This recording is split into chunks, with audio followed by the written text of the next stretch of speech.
uma bela tarde. Eu estava em casa, tinha 45 dias do meu casamento. Tá. Foi dia 16 de outubro de 2010. Não Tá. me esqueço desse dia, um sábado. E eu tinha casado dia 28 de agosto. 45 dias, mais ou menos. E eu tinha sido uma noiva muito intensa no sentido de pesquisar todos os detalhes do meu casamento. Eu vivi para o meu casamento. Tá. Estudante para concurso público, advogada, fazia vários concursos públicos, já tinha 5 anos de formada, então já estava num grau de estudo assim mais avançado.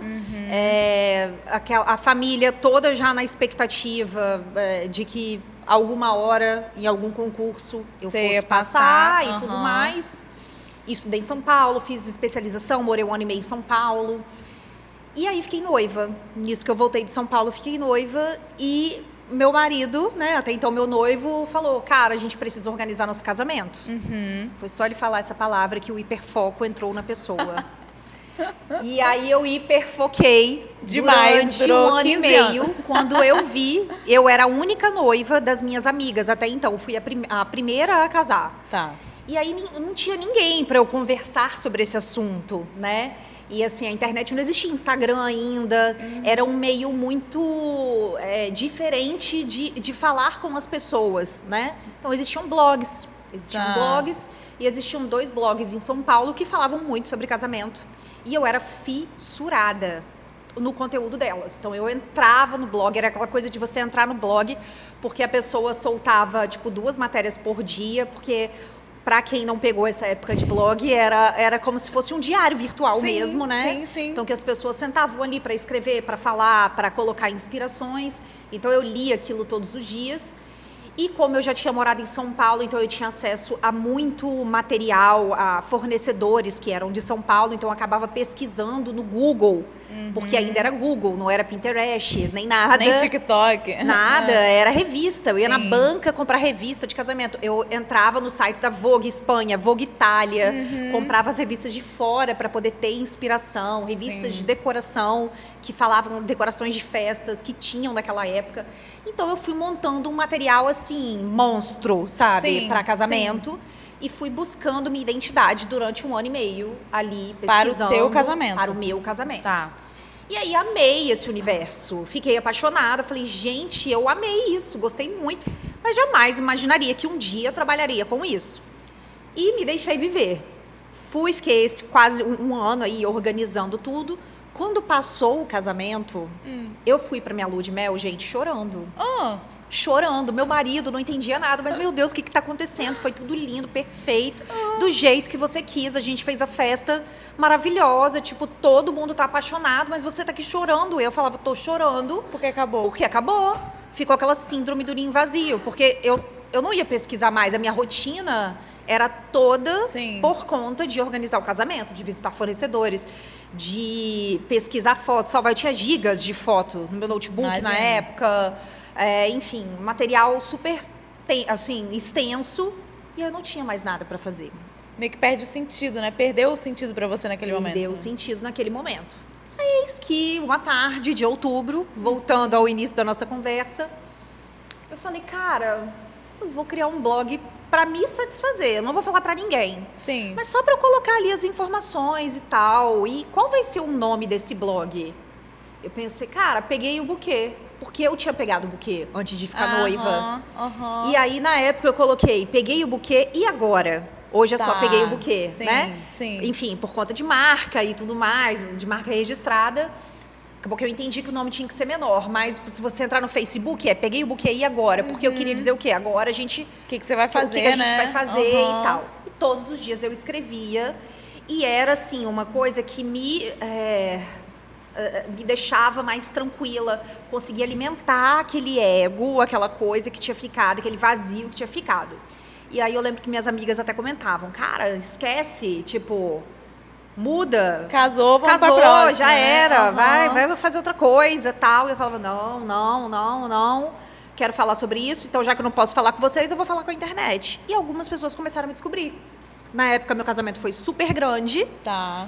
E aí saiu em várias mídias do estado aqui. E algumas noivas descobriram meu e-mail. E aí começaram a mandar e-mail para mim com dúvidas que elas tinham pro casamento dela. Larissa, vi seu casamento, vou casar também em tal lugar.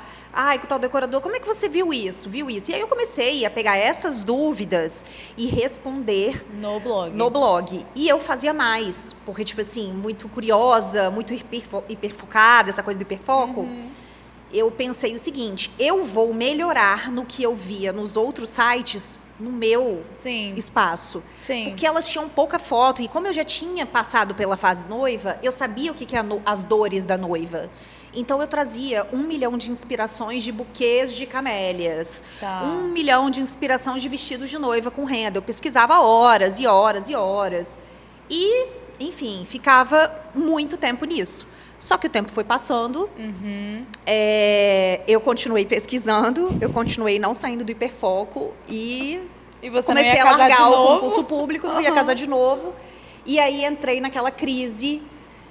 Isso ficou 1 ano, assim, mais ou menos. Cara, e aí? O que você vai fazer? Você vai voltar? E eu não queria voltar pro que eu fazia, apesar de eu... Tipo assim, eu era uma profissional que gostava de estudar, uma menina super aplicada e tudo mais.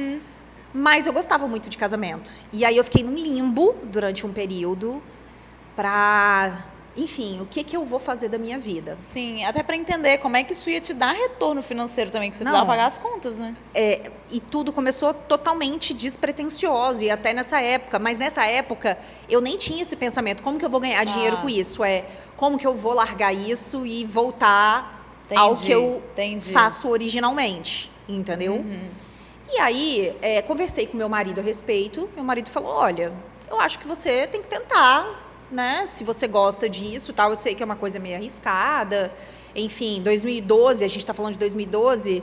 O que era criador de conteúdo? A gente tinha quem? Camila Coutinho, Sim. Tássia Naves começando. Sim. E como blogueiras mesmo, Exatamente. né? Eu estava ouvindo esses dias alguém falar isso, que hoje a gente chama as influenciadoras de blogueiras, sendo que elas não são blogueiras mais, né? Mas porque vem do hábito ou da plataforma anterior de fato, escrever um blog. É isso. Então, eu lembro até hoje que um dia crucial para minha decisão de que eu trabalharia com isso profissionalmente é que eu tive uma reunião. Me chamaram num café e um hotel aqui de Vitória que fazia muita lua de mel, que tinha espaço para casamento também. Ele tinha me procurado para divulgar, porque aí algumas pessoas começaram a me procurar, algumas empresas, para divulgar o trabalho delas, porque as noivas já estavam entrando no meu site, já estavam falando sobre isso. Já virou um portal ali Tem histórias muito curiosas para te contar sobre isso, inclusive. E aí, o marketing dessa empresa virou para mim e falou assim, olha, você não tem noção da bomba que você tem na sua mão. Porque esse cliente falou que direto vai noivas lá procurar porque viu... através do Peguei o Buquê. Então, tipo, quem é Peguei o Buquê? O que é essa pessoa, gente, que fica falando sobre casamento e todo mundo querendo ouvi-la e presta atenção nas coisas que ela fala, quem é essa pessoa? E foi a partir daí que eu falei, cara, eu posso começar a divulgar essas marcas, né? Sim. E aí, o dono do Itamaraty, o Gustavo Correia, que é um cerimonial inclusive, conhecido. Tem episódio com o Gustavo. Como nutricionista. Sim. Maravilhoso. Maravilhoso. Sou fã, pessoa incrível, família que me acolheu assim mesmo. Eles um dos são meus primeiros ótimos. Sim. Sim. Eu lembro que ele me chamou para uma reunião lá. E eu fui morrendo de medo, né? Porque, poxa, aquele Itamaraty, ele já tava naquele Itamaraty mega, um grande, novo. E o cara queria conversar comigo e tudo mais. E aí ele virou para mim e falou assim, olha, eu te chamei aqui por um motivo. Ele falou, eu faço degustações aqui com as minhas noivas, né? Que vêm fechar os clientes. E eu vou apresentando os pratos para elas. E nessa apresentação dos pratos, a gente fala, olha, isso aqui é finger food de alguma coisa. Aí as noivas, não, isso não é finger food. Como assim? Chefe, cordon bleu, tipo... Não, a Larissa Pupin falou que não é. A Larissa Pupin falou que isso é tal coisa. Aí, outra lá... Gente, que raio é essa Larissa Pupin? Eu vou pesquisar o nome dessa menina no Google, porque eu quero saber quem é essa garota que ela tá falando sobre casamento. Que tá me dizendo aqui. Entendeu? Então, tipo, enxergou ali a oportunidade dele se comunicar com as noivas. Sim. E o Gustavo ali me abriu muitas portas, porque ele era uma marca muito grande, muito respeitada no mercado. Muito. E nisso, outras marcas foram me procurando. Então foi uma coisa assim, uma e outra, sabe? E aí nisso foram surgindo marcas de vestido de noiva, decoração, enfim, muitas marcas, até que eu resolvi criar isso e tomar isso como meu negócio mesmo. Resolvi assumir, entendeu? O que me impedia muito era o meu pai, minha família. Sério? Por muito tempo, porque meu pai era muito velhinho. Papai tinha, nessa época, 93 anos. E ele morreu sem saber o que eu fazia. Porque ele achava que eu estava fazendo concurso público, né?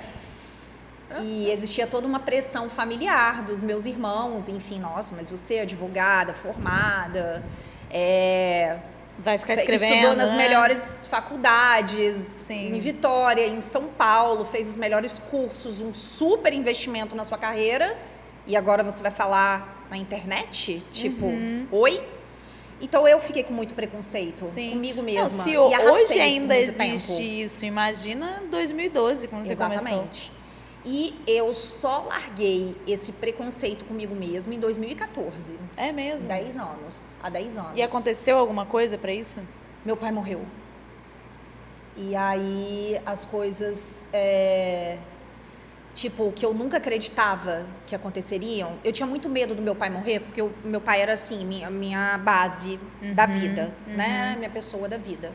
E eu tinha muito medo de morrer e de eu não saber como que eu ia lidar com as minhas coisas, até profissionalmente falando.